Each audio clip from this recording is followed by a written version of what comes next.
Bhadohi Lok Sabha seat में चुनावी सरगर्मी धीरे धीरे तेजी पकड़ रही है और इसको लेकर के तमाम राजनीतिक दल अपनी जमीन तैयार करने में जुटे हुए हैं, जिसके क्रम में देखा जा रहा है कि लोकसभा क्षेत्र के तमाम जगहों पे विविध कार्यक्रम के आयोजन किए जा रहे हैं, जहां पर सभी पार्टियों के पदाधिकारी और कार्यकर्ता जुट करके अपने नेता को जिताने के, अपने नेता के समर्थन में मतदान करने तथा वोट के लिए लोगों से परिचर्चा और मीटिंग कर रहे हैं। और इसी क्रम में भदोही जनपद के औराई में भी शुक्रवार को भाजपा के प्रत्याशी डॉक्टर विनोद बिंद ने भी प्रबुद्ध वर्ग के लोगों से मुलाकात की और अपने पक्ष में मतदान करने की बात कही। आइए देखते हैं भाजपा के वरिष्ठ नेता नंदलाल पांडे ने क्या। अनेक गणमान्य से जो प्रबुद्ध मतदाता हैं, जो समाज में अपना स्थान और प्रभाव डाल सकते हैं मतदाताओं पर, उनके यहाँ मिलने का कार्यक्रम था। उसी क्रम में यहाँ भी हमारे प्रत्याशी विनोद बिंद जी आए थे।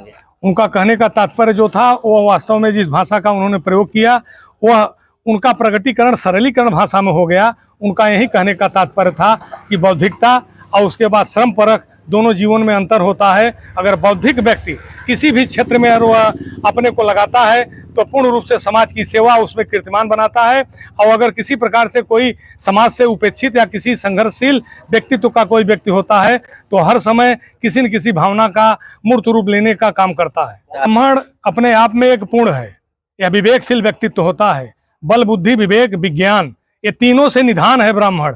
भदोही लोकसभा सीट को लेकर के सभी राजनीतिक दल अपनी पकड़ मजबूत करने के लिए अपने अपने हिसाब से तैयारियों में जुटे हैं और इसका नज़ारा भदोही जनपद में हर जगह देखने को मिल रहा है। चाहे वह इंडी गठबंधन के लोग हों, चाहे अन्य दलों के लोग हों, सभी लोग अपनी अपनी ज़मीन तलाशने में जुटे हुए हैं। सभी अपने मतदाताओं को अपनी तरफ रिझाने में लगे हुए हैं और इसी क्रम में सोमवार को भी इंडी अलायंस के जो प्रत्याशी ललितेश पति त्रिपाठी हैं, उनके प्रचार प्रसार के लिए गोपीगंज में केंद्रीय कार्यालय का उद्घाटन हुआ, शुभारंभ हुआ, जहां पर कार्यक्रम का विधि विधान से पूजन के साथ प्रारंभ हुआ और जहां पर ललितेश पति ने विधि विधान से पूजन किया और इस मौके पर राजेश पति त्रिपाठी भी मौके पर मौजूद रहे। उन्होंने तिलक लगा करके और ललितेश पति को विजय श्री का आशीर्वाद दिया और विधि विधान से पूजन भी हुआ। इस मौके पर न केवल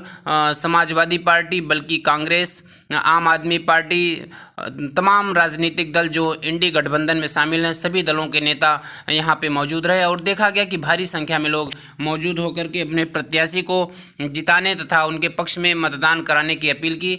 आप देख सकते हैं कि कितने संख्या में लोग जुटे हुए हैं। तमाम नेता जो यहाँ पर उनके समर्थन में लगे हुए हैं, उनके प्रचार प्रसार में लगे हैं, भारी संख्या में लोग जुटे रहे और इस दौरान देखा गया कि लोगों में काफ़ी उत्साह भी दिखा। लेकिन एक चीज़ यहाँ देखने को मिली कि जब केंद्रीय कार्यालय के सामने हाईवे पर जाम की स्थिति भी देखने को मिली, जहाँ आप देख सकते हैं कि लाइनों की, गाड़ियों की कितनी लाइन कतार लगी हुई है, आने जाने वालों को कितनी समस्या हुई। हालांकि आप देख सकते हैं कि लोग धीरे धीरे वाहन रेंग रहे हैं, लेकिन इसको लेकर के काफ़ी दिक्कतों का लोगों को सामना करना पड़ा और यह नज़ारा करीब घंटों तक लोग परेशान रहे।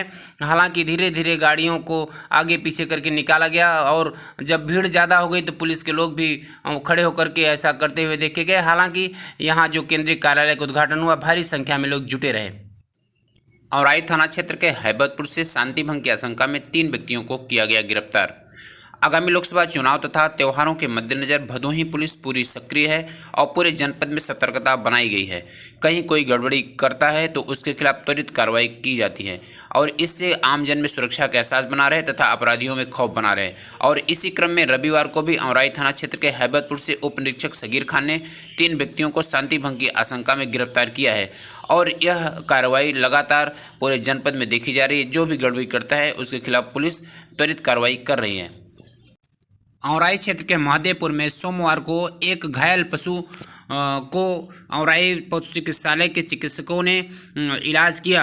मालूम हो कि यह गाय को किसी अज्ञात लोगों ने यहाँ पर ही ढकेल के चले गए थे, जिससे उसको गंभीर चोट लग गई है। स्थानीय लोगों ने जानकारी दी तो औराई पशु चिकित्सालय से कैडेट ब्रजेश तिवारी समेत अन्य लोगों ने आकर के गाय का इलाज किया। मालूम हो कि ऐसे ही औराई पशु चिकित्सालय के जो भी चिकित्सक या कैडेट हैं या जो भी कर्मी हैं औराई क्षेत्र क्षेत्र के तमाम जगहों पर सूचना पाते ही पहुंच जाते हैं और गायों की या गौवंशों की यथासंभव इलाज या सहयोग करते हैं। और वास्तव में माना जाए कि हालांकि सरकार ने हर जगह पे गौवंशों के लिए गौशाला का स्थापना किया हुआ है, लेकिन इसके बावजूद भी छुट्टा पशुओं की वजह से अक्सर देखा जाता है कि गायें या गौवंश घायल अवस्था में पड़े रहते हैं। लेकिन औराई पशु चिकित्सालय के जो कैवियट ब्रजेश तिवारी या अन्य जो कर्मचारी हैं, उनकी सक्रियता से क्षेत्र में कहीं कोई सूचना मिलती है, लोग तुरंत इलाज के लिए पहुंचते हैं।